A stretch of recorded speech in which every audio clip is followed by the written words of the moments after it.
हल्की हल्की बारिश हो रही थी और एक कमरे में अभिषेक एक रोमांटिक गाना गा रहा था। उसके हाथों में गर्मा गर्म चाय की प्याली थी। अंधेरी रात और उसके प्यारे पति का साथ सुधा को बिल्कुल जन्नत का एहसास करा रही थी।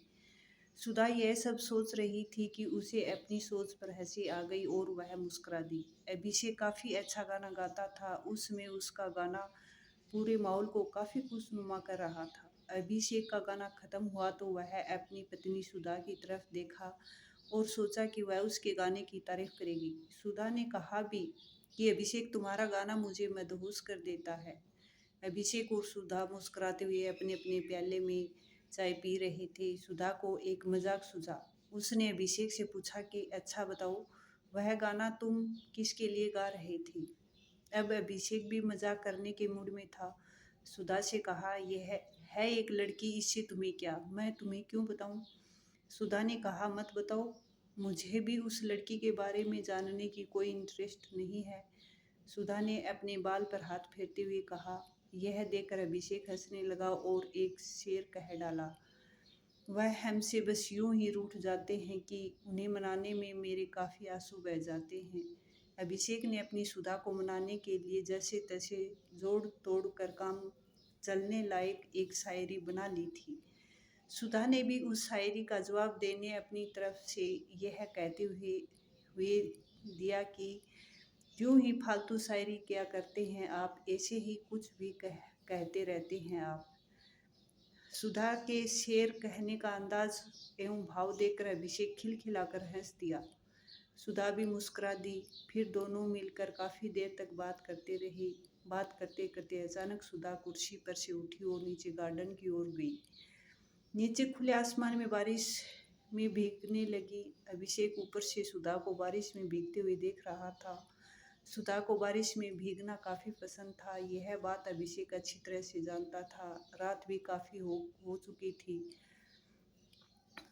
परंतु अभिषेक ने सुधा को बारिश में भीगने से नहीं रोका। पूरी तरह से बारिश में भीग जाने के बाद सुधा छत पर अभिषेक के नज़दीक आई तो उसे देखकर अभिषेक गुनगुना उठा और कहा, एक लड़की भीगी भागी सी।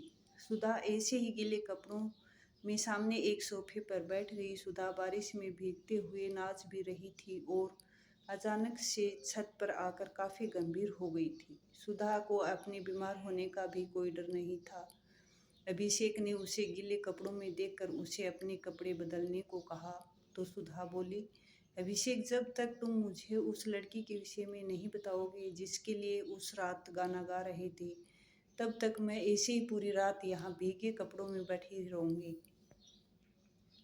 अगर मैं बीमार पड़ जाऊँ तो याद रखना, इसकी सारी जिम्मेदारी तुम्हारी ही होगी।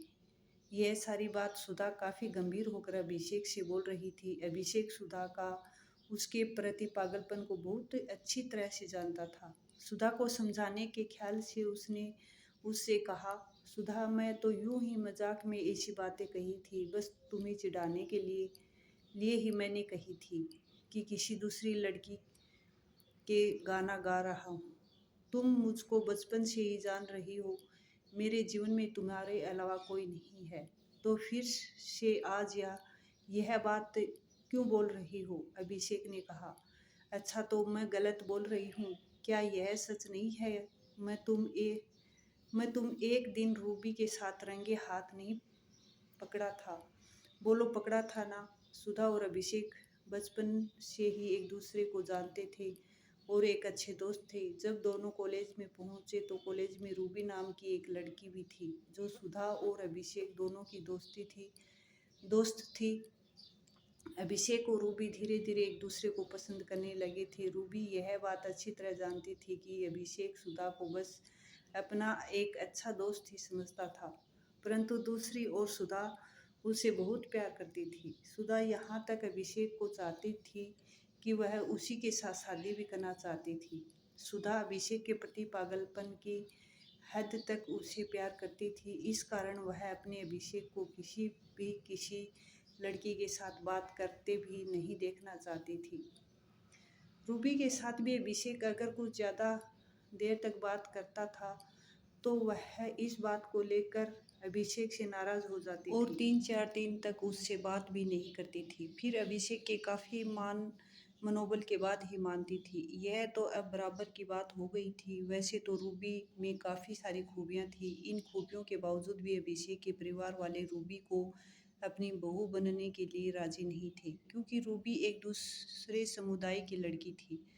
अभिषेक यह बात बहुत अच्छी तरह से जानता था कि उसके घर वाले रूबी के साथ उसकी शादी कभी नहीं होने देंगे। अभिषेक और रूबी दोनों ने समझदारी दिखाते हुए एक दूसरे से अलग होने का फैसला कर लिया था। इसके बाद ही सुधा का रास्ता एकदम साफ हो गया था। उसने सारे उपाय कर अभिषेक से शादी रचा रचा ली थी। शादी के बाद भी सुधा अभिषेक पर बराबर शक किया करती थी। वह कुछ कुछ बातों को लेकर अभिषेक पर शक करते हुए उसे परेशान किया करती थी। हालांकि सुधा अभिषेक का काफ़ी ध्यान भी रखती थी। अभिषेक के हर ज़रूरत को तुरंत पूरा करने के प्रयास करती थी। छोटी सी छोटी ज़रूरत का हमेशा ध्यान रखती थी।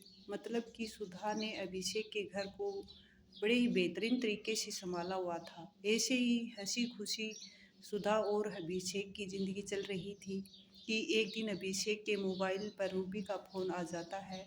रूबी ने फ़ोन पर अभिषेक को कहा कि वह उसे तुरंत मिलना चाहती है। यही एक फ़ोन अभिषेक और सुधा की खुशहाल ज़िंदगी में एक बड़ा तूफान खड़ा कर दिया था। अभिषेक और रूबी एक रेस्तरां से मिलने का प्रोग्राम तय करते हैं। सुधा के शकी स्वभाव के कारण दोनों ने इस संबंध में उसे कुछ भी नहीं बताया था, मगर सुधा को किसी तरह अभिषेक और रूबी का रेस्तरां में मिलने का प्रोग्राम के विषय में पता चल गया था। सुधा ने भी यह बात अभिषेक पर जाहिर नहीं होने दी थी कि उसे सब पता है। अगले दिन काफ़ी तेज़ बारिश हो रही थी। इतवार का दिन था, इस कारण अभिषेक को घर से निकलने के लिए काफ़ी बहाने बनाने पड़े थे। रूबी से मिलने जाने के लिए अभिषेक के घर से निकलने के बाद पीछे पीछे सुधा भी अभिषेक से छुपकर घर से निकल पड़ी थी। रूबी पहले पहले पहुंच चुकी थी। अभिषेक रेस्तरां में रूबी के टेबल पर पहुंचता है। बारिश के कारण से रूबी थोड़ी गीली भी हो चुकी थी। रूबी को देखकर अभिषेक ने धीरे से कहा, एक लड़की भीगी भागी सी। अभिषेक के इतना कहते ही सुधा लपक कर किसी तरह अभिषेक के नज़दीक पहुंच जाती है और रेस्तरां में हंगामा खड़ा कर देती है। रूबी और अभिषेक एकदम से अवाक रह गए थे। वे सपने में भी ऐसा नहीं सोचे थे कि सुधा रेस्तरां में इस तरह से अचानक पहुंच जाएगी। रूबी काफ़ी अपमान महसूस कर रही थी। वह रोते हुए रेस्तरां के बाहर निकलने का प्रयास करती है। तभी सुधा उसका रास्ता रोक कर उसके गाल पर एक थप्पड़ लगा देती है। यह देखकर अभिषेक का भी अपने आप पर काबू नहीं रह जाता और वह भी सुधा को एक थप्पड़ लगा देता है। सुधा कुछ बड़बड़ाते हुए वहाँ से बाहर निकल जाती है। रूबी भी बिना कुछ कहे रेस्तरां से बाहर निकल कर चली जाती है। यह सब घटना देखकर अभिषेक काफ़ी तनाव में आ गया था। वह अपने घर जाने के बजाय अपने दोस्त के घर चला जाता है, परंतु अभिषेक को रहा नहीं गया। वह भी अपने घर चला जाता है। यहाँ घर पहुंचकर सुधा एक बड़ा खतरनाक कदम उठा चुकी थी। अभिषेक, तुम कुछ बोलो, तुम्हारे पास है कुछ बोलने के लिए, अपनी सफाई देने के लिए चाहा, परंतु सुधा भी काफ़ी तेज आवाज़ से अभिषेक परेशान हो जाता है। अभिषेक ने सुधा को कहा, मैंने तब भी तुम्हें क्या क्या बात समझाई थी कि रूबी और मेरे बीच सब कुछ खत्म हो चुका है, और आज भी मैं तुम्हें यही बात समझाने की कोशिश कर रहा हूँ। तुम्हें एक बहुत बड़ी गलतफहमी हो चुकी है। मेरे और रूबी के बीच अब ऐसा कोई भी रिश्ता नहीं है। सारे संबंध बहुत पहले ही ख़त्म हो चुके हैं। अब वह सिर्फ एक सिंपल फ्रेंड है और फ्रेंडली मुलाकात करने आज रेस्तरां में आई थी। मैंने सिर्फ तुम्हें इसलिए नहीं बताया कि मैं अच्छी तरह तुम्हारा पागलपन और तुम्हारे उलूल जुलूल सवालों से बचना चाहता था। हर वर्ष जब भी बारिश का मौसम आता है, तुम इस तरह की हरकत ज़रूर करती हो। अब बस भी कर दो, 4 साल हो गए हैं हमारी शादी को। रूबी की बात को लेकर तुम्हें तंग नहीं करना चाहिए, अभिषेक ने कहा। तुम मुझसे तंग आ गए हो तो इतना, सुधा ने कहा। तो अब तुझको छोड़कर मैं यहाँ से जा रही हूँ और इस बार तो सही में कभी नहीं लौटूंगी। तुम देख लेना, तुम अगर बुलाना भी चाहो तो मैं तुम्हारे पास फिर नहीं आऊँगी, बिल्कुल नहीं आऊँगी, सुधा ने गुस्से में कहा। अभिषेक ने कहा, मैं तुम्हें नहीं रोका है, हर बार मुझसे लड़कर जाने जाने को कहती हो और फिर वापस भी आ जाती हो, सुधा ने कहा। परंतु इस बार बिल्कुल नहीं आऊंगी। यह कहकर सुधा बालकोनी की छत से छलांग लगा दी। सुधा का शरीर नीचे जमीन पर बिल्कुल निष्प्राण पड़ा हुआ था। हल्की हल्की बारिश हो रही थी, ठीक उस दिन की तरह जब सुधा गुस्से में घर से बाहर निकली थी। सुधा घर पर बालकनी से कूदकर आत्महत्या कर ली थी। अभिषेक इतना मानसिक आघात में था कि सुधा का मर्त शरीर इसी तरह ऐसी ही बारिश में भी काफ़ी देर तक भीगता रहा था। अभिषेक ने मन ही मन कहा कि बड़ी नौटंकीबाज लड़की है यह। 5 साल से हर बारिश के मौसम में एक बार अवश्य यहाँ आती है और हर बार मेरे से लड़ाई झगड़ा करती है और फिर कभी यहाँ नहीं आने का खुद फैसला करके यहाँ से चली जाती है। चलो अब अगली बारिश तक उसके आने का इंतज़ार करता हूँ। उसे पगली लड़की को अभिषेक बालकनी से नीचे जाकर देखा, परंतु सुधा वहाँ नहीं थी। बड़ी भारी मन से गाना गुनगुनाते हुए अभिषेक अपने कमरे में आ गया। एक लड़की भीगी भैगी सी